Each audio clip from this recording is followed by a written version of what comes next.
1998. Un avión militar estadounidense segó el cable de un funicular en los Alpes italianos. La tripulación se podía enfrentar a un consejo de guerra por la muerte de 20 personas. Los investigadores debían descubrir cómo un vuelo de prácticas rutinario pudo terminar en catástrofe. ¿Fue un accidente causado por fallos instrumentales o el resultado de un poco de diversión? Había serias sospechas de que el ejército de los Estados Unidos quisiera proteger a los suyos a toda costa. Por primera vez, el navegante del avión cuenta su historia. Para ellos no era un accidente del cuerpo de marines, sino una masacre de altos vuelos en la nieve.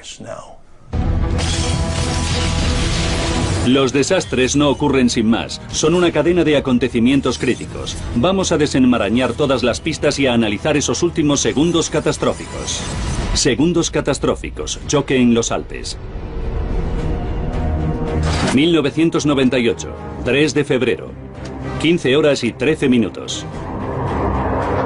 Un avión Prowler de la Marina estadounidense sobrevolaba la cadena montañosa de los Dolomitas en Italia.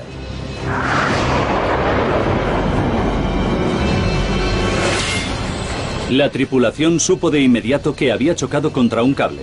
¡Asciende, asciende, asciende! El piloto tomó medidas de emergencia. Ascendió todo lo rápido que pudo por si había necesidad de eyección. La tripulación evaluó los daños. Parece que hay daños en el ala derecha y en el estabilizador vertical.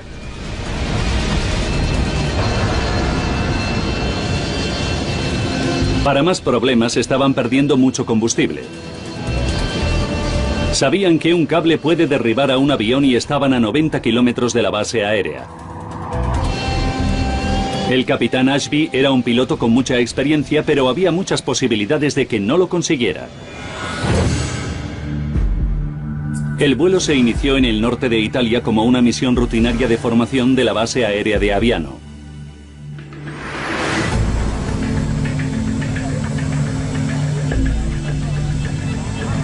Hola, chicos.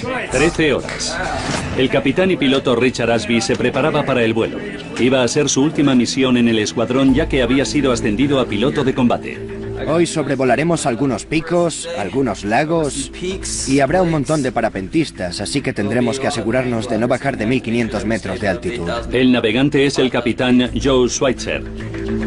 Tenía que planificar la ruta y guiar al piloto por la peligrosa zona. Después nos desplazaremos al sur por estas crestas y valles de aquí. El Prowler es un avión para 4 personas y en la parte de atrás están los operadores de sistema Raney y Seagraves. ¿Alguna pregunta? Está todo claro. Bien. En una misión operacional su función era hacer funcionar el equipo electrónico de interferencia. Vamos, sonreíd. Formaban parte de un escuadrón del Cuerpo de Marines estadounidenses perteneciente a la OTAN y realizaban misiones de vigilancia aérea sobre Bosnia.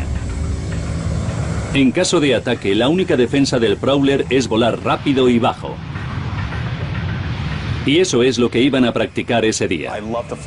Me encantaba volar a poca altitud porque es cuando de verdad hacía mi trabajo. Podía controlar parte del vuelo y me encantaba esa parte. Me gustaba interpolar esas cosas, conocer la zona y hacerlo bien. 14 horas y 35 minutos. El Prowler identificaba el vuelo EZ-01 y se preparaba en la pista. EZ-01, vía libre para despegue.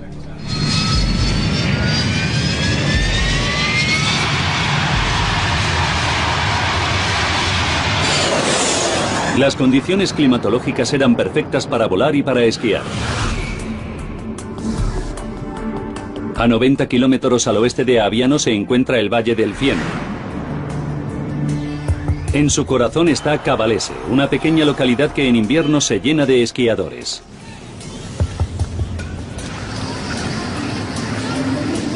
Es muy popular entre familias de toda Europa. 14 horas y 45 minutos. Había salido el sol. El clima era perfecto y las pistas estaban llenas. 14 horas y 52 minutos. El vuelo EZ-01 tenía orden de no volar a menos de 305 metros sobre el nivel del suelo.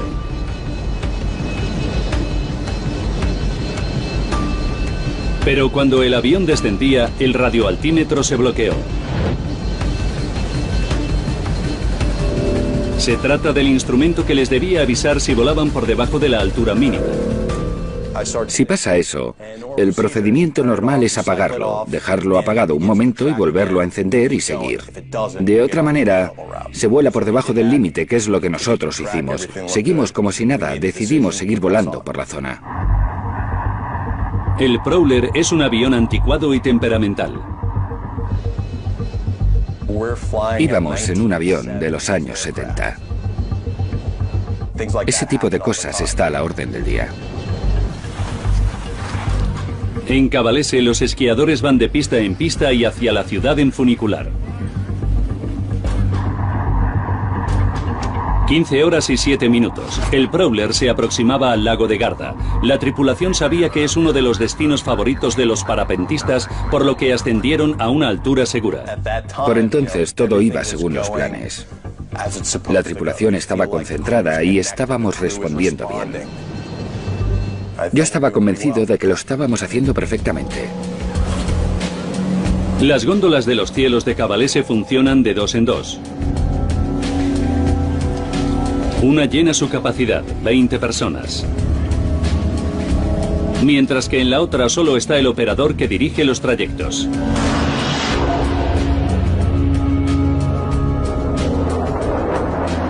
El EZ-01 llegaba al Valle de Fiemme.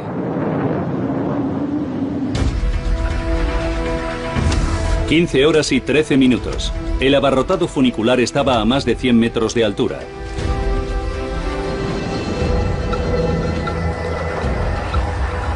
Todo parecía ir bien a esa altitud. Como navegante miré a mi alrededor para saber en qué parte del valle estábamos exactamente. Cuando miré hacia abajo vi el lago que estaba buscando.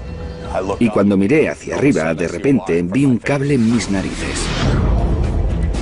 El avión chocó contra el entramado de cables a más de 870 kilómetros por hora.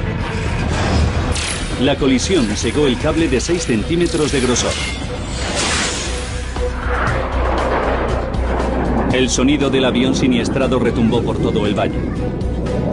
La gente que estaba en la zona sabía que había pasado algo grave.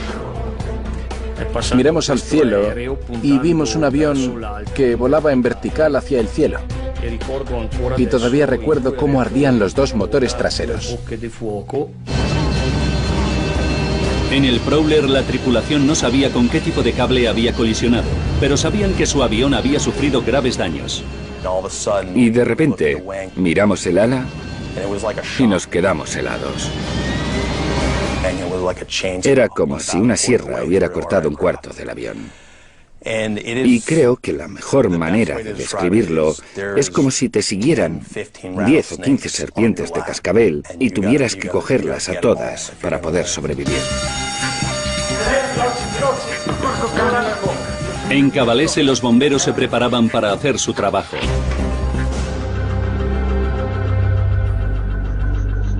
Los equipos de bomberos se preparaban para trabajar en la devastación que había causado la colisión de un avión. Pero incluso ellos se sobrecogieron con lo que vieron al llegar. Vimos el funicular en el suelo. Había cables por todas partes y una gran mancha de sangre alrededor. En altura, la tripulación del Prowler luchaba por mantenerse en el aire sin ser conscientes de la devastación que habían provocado en tierra. Habíamos sufrido graves daños en el avión. Habíamos perdido el sistema hidráulico y el piloto tenía problemas con los controles de vuelos. El avión estaba en serio peligro.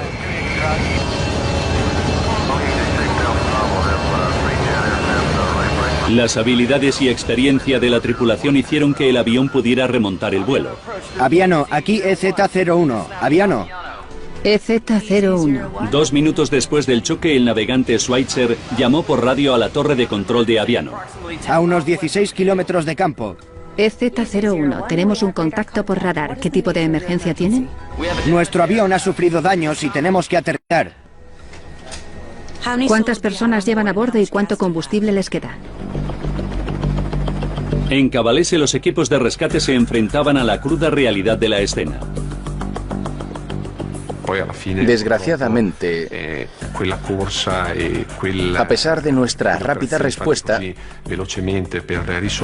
no pudimos prestar ninguna atención médica. Las lesiones que provocó el funicular a los pasajeros por el terrible impacto contra el suelo fueron mortales. No había supervivientes entre los restos. El Prowler estaba todavía a 10 kilómetros de la base y el combustible empezaba a escasear. Quiero decir, el combustible es vida y nosotros estábamos perdiendo gasolina y el sistema hidráulico no funcionaba. Los sistemas hidráulicos activan los controles del vuelo del avión y también el tren de aterrizaje.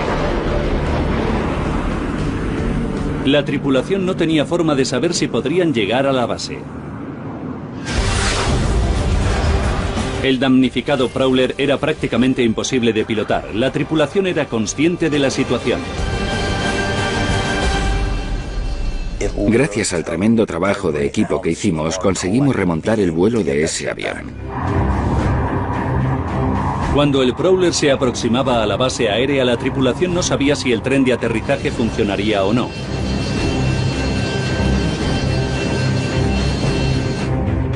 Necesitaban que la torre de control hiciera una evaluación visual inmediata. EZ-01, aquí Aviano. El tren de aterrizaje está intacto y la pista 5 está despejada para aterrizar.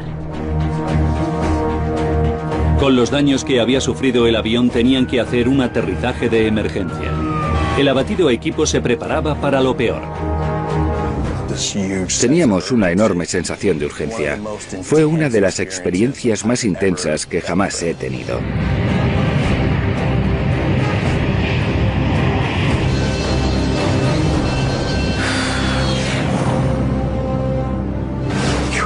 Pero estás feliz. Feliz de estar vivo. Fue casi como si hubiéramos convencido al avión de que aterrizara. Y cuando bajamos del avión vimos a los equipos de rescate de las fuerzas aéreas preparados para ocuparse del avión y entonces pensamos, ¿qué ha pasado? La tripulación sabía que siniestrar un avión de millones de dólares era serio. Pero las cosas eran incluso peores. Nuestro comandante llegó y nos dijo, mira, no sé cómo deciros esto. Habéis segado un cable de funicular y han muerto 14 personas. Y creo que ese ha sido el peor momento de mi vida. Y por decirlo de alguna manera, me destrozó el corazón.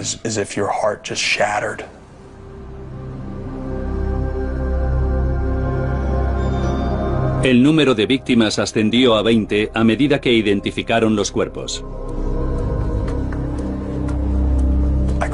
Lloré como un crío. Y lloras porque te preguntas a ti mismo, ¿por qué yo estoy vivo y ellos no?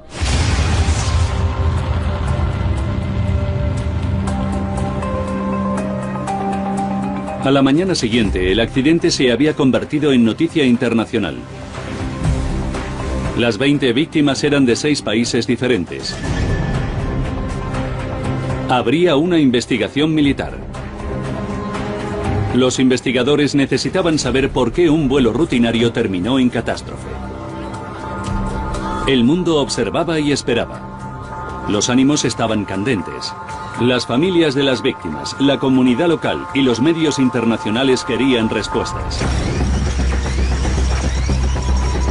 Rememorando los acontecimientos cruciales de ese día y adentrándonos en la investigación, podremos saber qué causó verdaderamente el trágico accidente de Cavalese.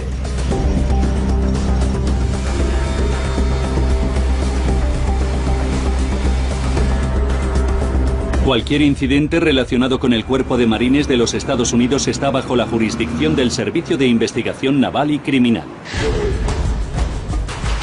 El agente especial Mark Fallon, del Servicio de Investigación Naval y Criminal, se desplazó a Cavalese. Quería empezar a trabajar con las pruebas físicas del avión siniestrado, pero la indignación de los lugareños amenazaba con desbaratar su investigación. Nos preocupaba la seguridad de la tripulación. Hubo protestas contra los Estados Unidos incluso y también actos de vandalismo. Creo que hasta pusieron bombas en algunos coches, por lo que la seguridad de los ciudadanos estadounidenses y del personal americano de la zona era primordial. El incidente generaba titulares condenatorios. Los medios se cebaron con nosotros. Recuerdo un titular que decía Ghiocchi, y Ghiocchi significa broma, significa gastar bromas. Para ellos no era un accidente del cuerpo de marines, sino una masacre de altos vuelos en la nieve. Se extendían las sospechas de que la tripulación había actuado de forma temeraria y de que el ejército estadounidense intentaba encubrirlos. La gente creía, la gente sospechaba que los Estados Unidos, en su opinión, iban a encubrir la investigación para evitar que sus marines fueran responsables. Y las sospechas aumentaron cuando el jefe del Estado Mayor del ejército estadounidense en Europa tomó una decisión sorprendente y sin precedentes. Retiró la investigación del Servicio de Investigación Naval y Criminal y se la asignó al Cuerpo de Marines. Y el general del Cuerpo de Marines, Mike Dillon, se convirtió en la persona responsable de la investigación del accidente. Los marines estaban ahora a cargo, pero seguían necesitando investigadores profesionales del Servicio de Investigación Naval y Criminal como Mark Fallon.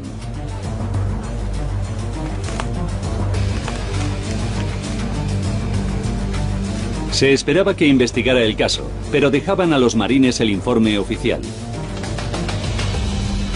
El investigador temía que esto pusiera en peligro la investigación. Desde el punto de vista de un investigador fue bastante impactante porque en ese momento no había investigadores criminales profesionales que hicieran ese tipo de cosas, recopilar pruebas y dirigir la investigación. Ahora, bajo la dirección del Cuerpo de Marines, Fallon y su equipo continuaban trabajando. ¿Cómo pudo un avión chocar contra un entramado de cables que estaba a 190 metros de altura? ¿Habría algún problema con el avión que explicara por qué volaban tan bajo? En este caso teníamos que ver el equipo, para intentar determinar si funcionaba todo bien y para saber qué había ocurrido en realidad.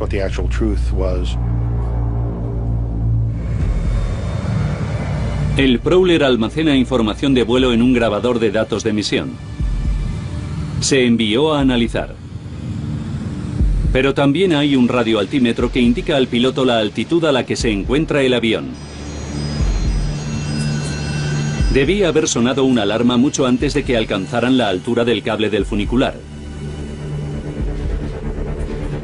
El Servicio de Investigación Naval y Criminal tenía que analizar dicho altímetro. No había desviaciones en los datos del altímetro. Eran especificaciones totalmente normales. Creo que cuando se hicieron las pruebas pertinentes, el altímetro funcionaba correctamente.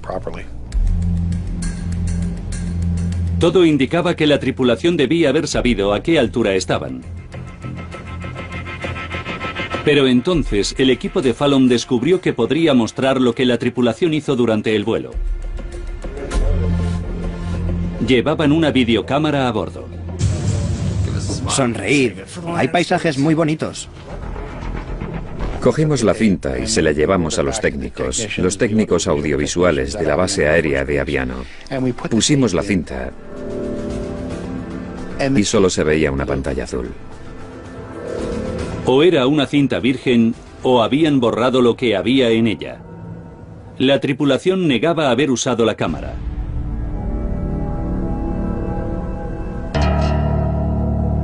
Pero el equipo de Fallon descubrió un pequeño trozo de envoltorio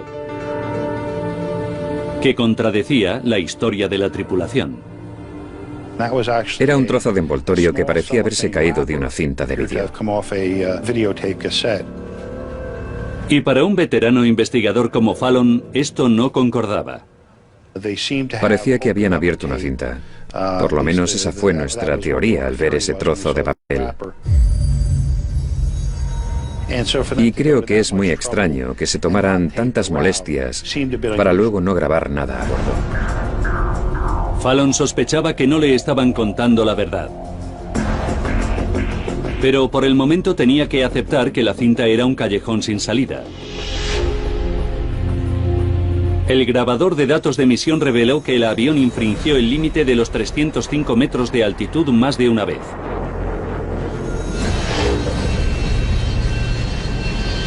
También mostraba que el capitán Ashby excedió los 830 km por hora de velocidad límite.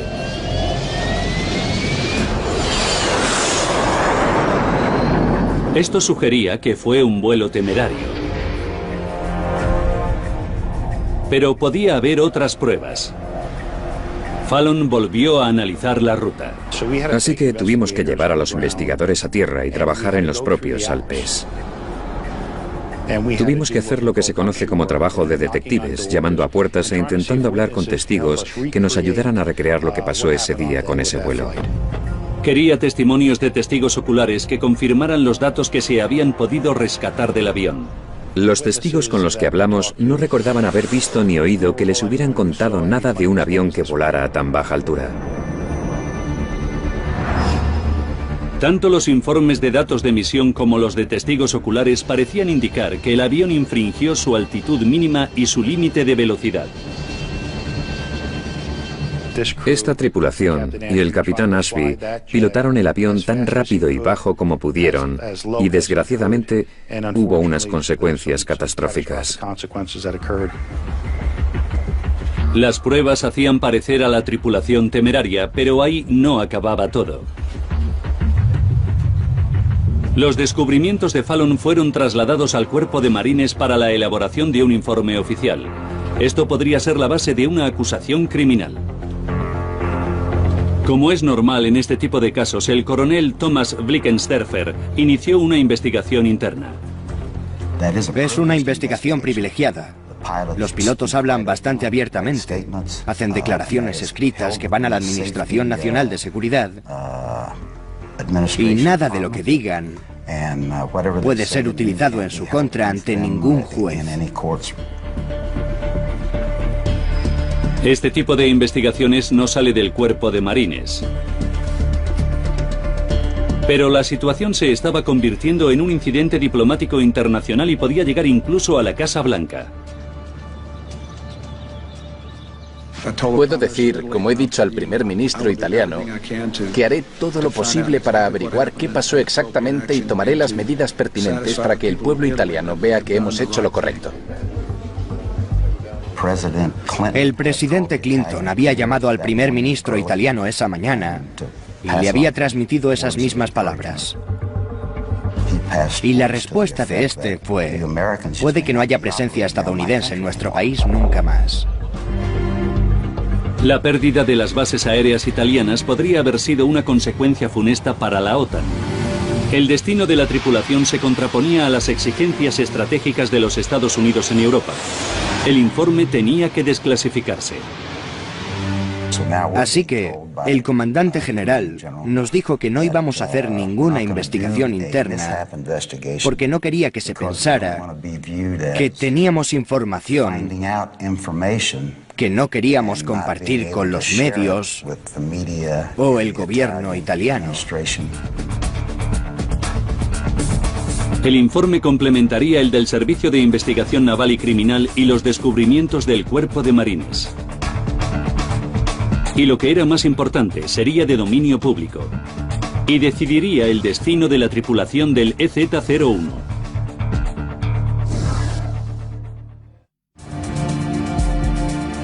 El coronel Blickensderfer tenía todas las pruebas que había recabado el Servicio de Investigación Naval y Criminal.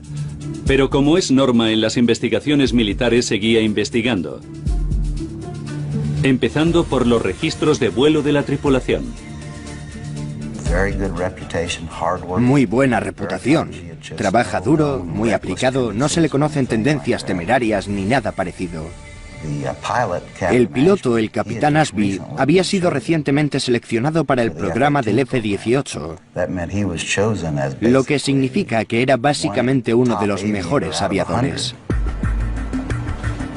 Los registros indicaban que tenían experiencia y que eran competentes. Pero para los vuelos a baja altitud, los pilotos necesitan prácticas regulares. Hay que practicar casi a diario para ser capaz de mantener la velocidad correcta del avión, para coordinarte con el navegante. Y si no vuelas por lo menos 2 veces a la semana a baja altitud, se pierde habilidad para realizar ese tipo de vuelos.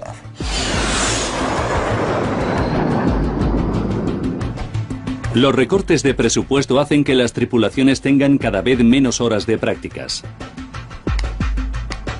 A pesar de ser uno de los pilotos de élite del cuerpo de marines, el capitán Ashby llevaba sin realizar un vuelo de baja altitud 6 meses. Wickensderfer empezaba a ver que podía no tratarse de un simple error del piloto. Empieza a centrar su atención en el plan de vuelo, sobre todo en sus mapas. Observamos el mapa y... ¡wow! El cable del incidente no aparecía en el mapa. Sin embargo, esta región es conocida internacionalmente por sus pistas de esquí. Observamos otro mapa italiano y no se podía poner el pulgar sin cubrir algún cable, porque es donde están todas las pistas de esquí. Así que había un problema mayúsculo. Wickensderfer tenía que averiguar por qué los cables no estaban en los mapas. Llamamos a la Agencia Nacional de Imágenes y Cartografía y evidentemente no se lo podían creer. Dijeron que los datos de esos cables habían sido eliminados sin querer de su base de datos. No se trataba de un error de la tripulación. Pero entonces Wickensderfer descubrió algo más. La tripulación no había sido informada de los cambios en las regulaciones de vuelos de baja altitud.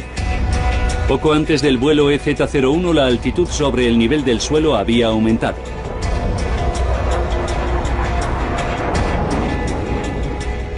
El brigadier general dijo: he oído que han cambiado la altitud a 610 metros hace 3 o 4 meses. Se interrogó al escuadrón.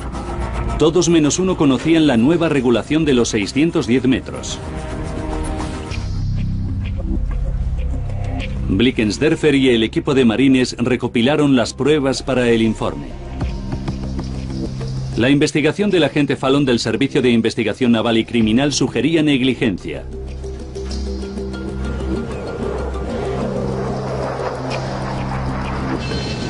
Pero Wickensderfer descubrió recortes en formación de personal, errores en el mapa y en cierta información. Se trata de errores del sistema. Todo se incluyó en el informe. Pero los mandamases de los marines estaban preocupados. Si el cuerpo terminaba asumiendo la culpa del accidente, los Estados Unidos podrían perder acceso a las bases aéreas italianas. La responsabilidad tenía que repartirse y el informe final era crucial. Había debates muy acalorados, casi discusiones, sobre eliminar cierta información. Y cuando se volvió a incluir dicha información, se hizo de una forma que no era muy positiva para los aviadores y prácticamente engañosa o inexacta. Un mes después de la colisión, el responsable de la investigación, el general DeLong, presentaba su informe. El avión militar iba por debajo de los 300 metros, la altitud límite, y excedía el máximo de velocidad aérea en 100 nudos. Hemos llegado a la conclusión de que el choque contra el cable no fue debido a un error de cálculo. El destino de la tripulación se decidiría en un tribunal. Pero hablando claro, DeLong no dejó dudas sobre el punto de vista del cuerpo de marines.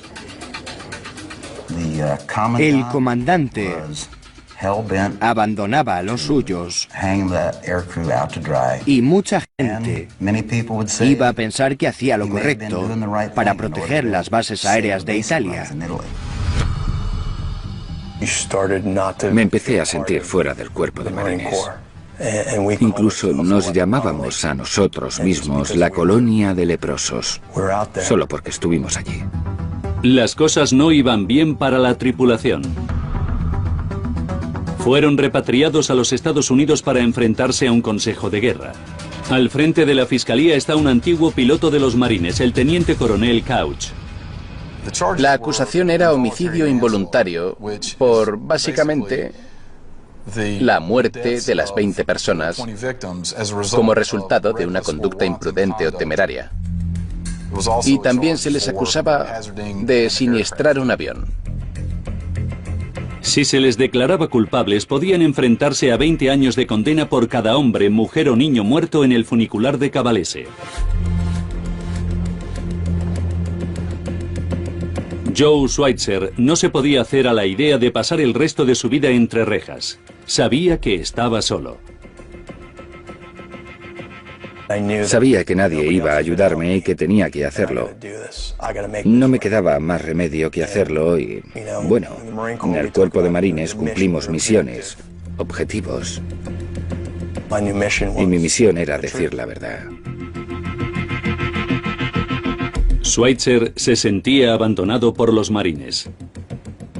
El cuerpo de marines se esfuerza mucho en formar a sus aviadores y tiene mucha confianza y seguridad en que esos aviadores seguirán las normas y regulaciones pertinentes.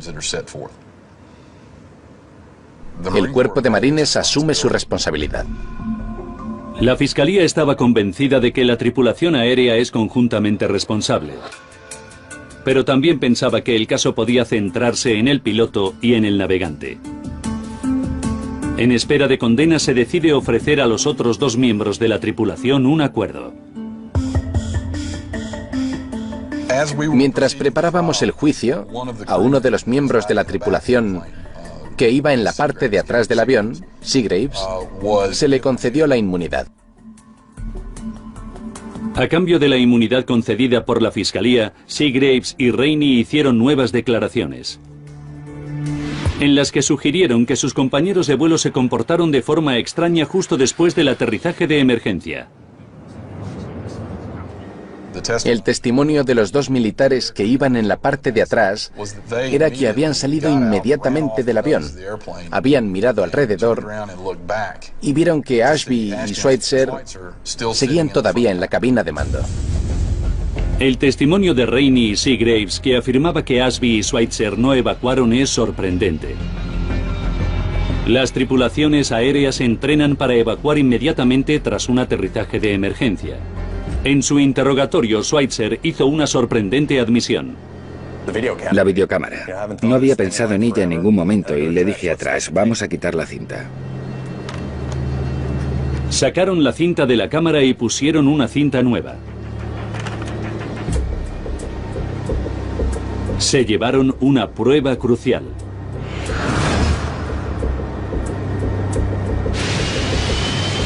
Schweitzer nunca había hablado en público sobre su actuación, pero ahora podemos analizar el vuelo EZ-01 y saber por qué se llevaron la cinta.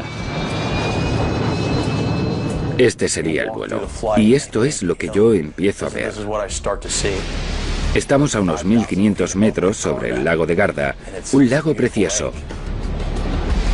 Cogí la cámara. Esa fue la última vez que usé la cámara. Grabé un poco y sonreí a la cámara. Según el navegante, fue una grabación inocente de un agradable vuelo.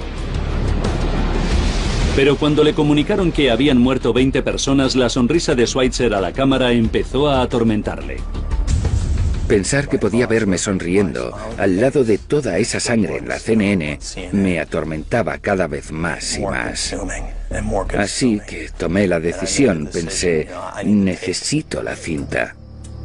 Y después le dije a Trash, dame la cinta.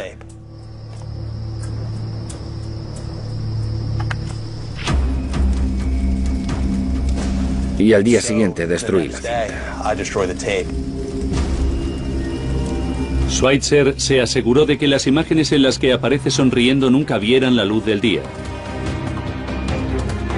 Pero para Couch, las pruebas de lo que ocurrió en el vuelo EZ-01 se han perdido para siempre. Mi instinto me decía, si no hubo nada extraño en ese vuelo, ¿por qué destruyó la cinta el capitán Schweitzer? Va en contra de las reglas del cuerpo de marines. Si había pruebas para el caso, se habían destruido. Y eso demostraba que había sentimiento de culpabilidad. La fiscalía creía que si la tripulación había acatado todas las normas no habría quemado la cinta. Y querían usar esta nueva información como prueba adicional en el juicio. Un año después de la tragedia del funicular de Cavalese comenzaba el Consejo de Guerra. Según la fiscalía, Ashby no tenía excusa para volar a menos de 305 metros de altitud.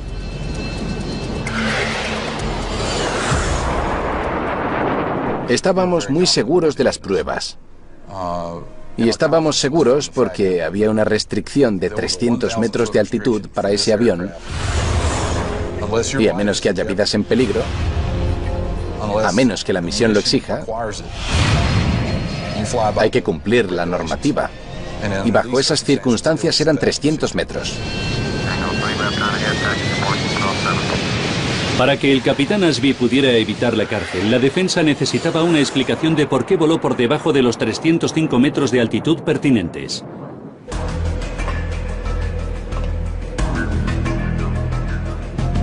Recurrieron a un antiguo aviador, un experto en orientación espacial, el Dr. Fred Patterson. Le dije que no tenía problema en intervenir en el caso, era parte de mi trabajo como oficial en activo, pero les dije, puede que no os gusten las respuestas que dé. La especialidad de Patterson era la percepción visual. Comprende los complejos cálculos mentales que tiene que hacer un aviador militar. A grandes altitudes, el piloto utiliza el horizonte como punto de referencia. El horizonte es una distancia fija desde el avión y se mantiene como altura constante en su campo de visión.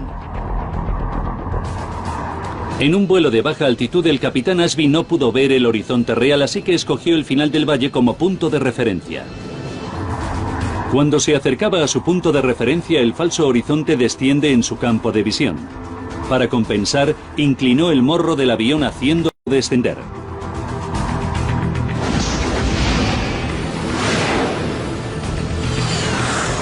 Es una reacción instintiva que empezaba a dar una explicación de por qué el piloto se comportó como lo hizo. El piloto llegó a las montañas e inmediatamente fijó la vista en el horizonte, que estaba a unos 37 segundos de la carretera, al final del valle. Para ello tuvo que bajar alrededor de 1 grado el morro y lo hizo de forma inconsciente, no se dio cuenta de lo que estaba haciendo. El radioaltímetro debería haber avisado a la tripulación de su descenso, pero se había bloqueado. Un fallo intermitente del altímetro podía explicar por qué la tripulación del EZ-01 volaba tan bajo en el Valle de Fiemme, pero no por qué chocó con el cable que deberían haber sorteado.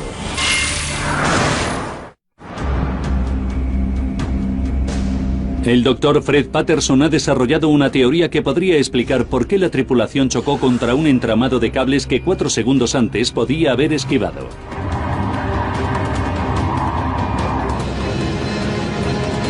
Cree que Ashby experimentó una extraña ilusión visual en el momento en que vio el cable.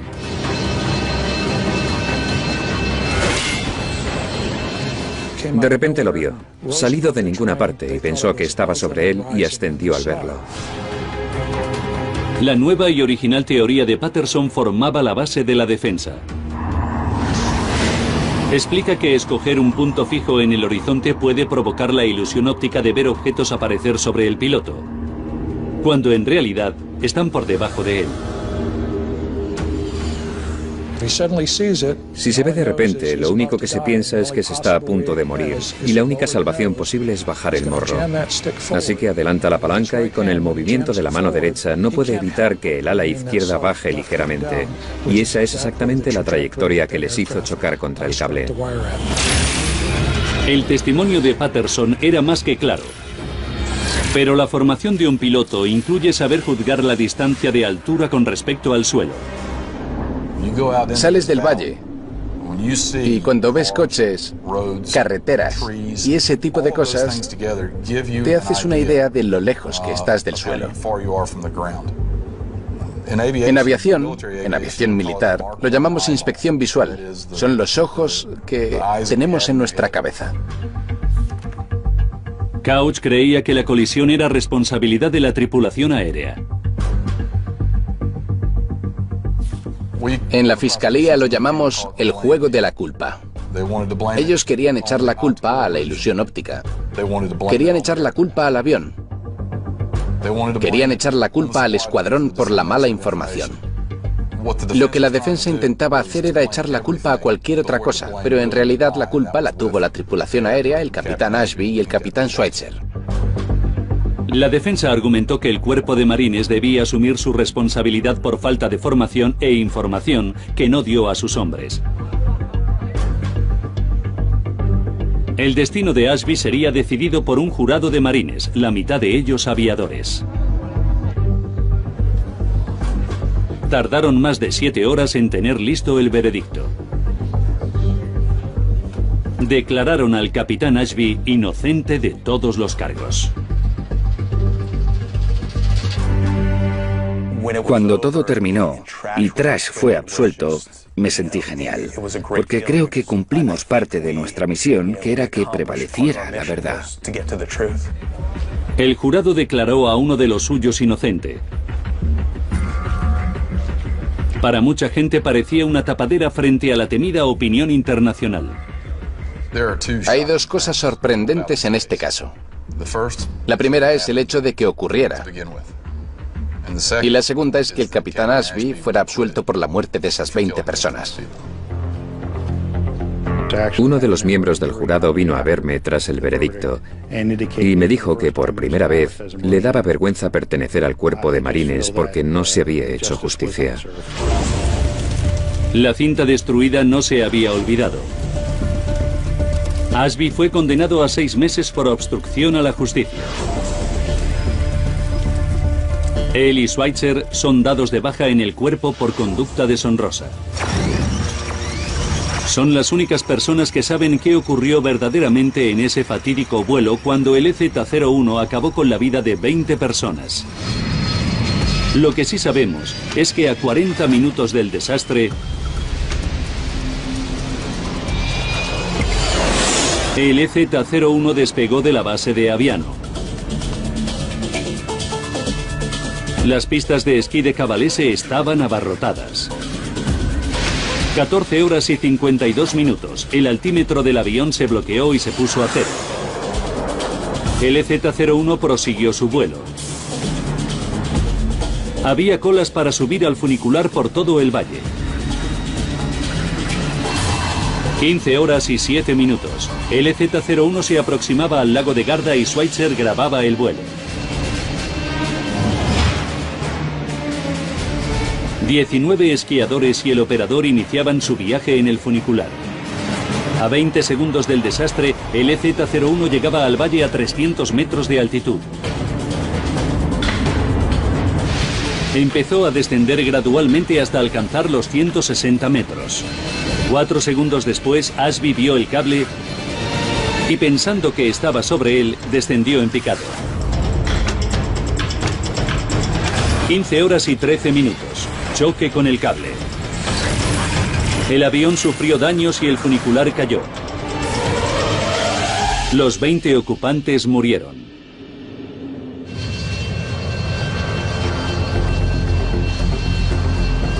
Actualmente Aviano sigue siendo una base de la OTAN, pero ya no hay marines destinados allí. Hasta la fecha nadie ha asumido responsabilidades legales por la tragedia.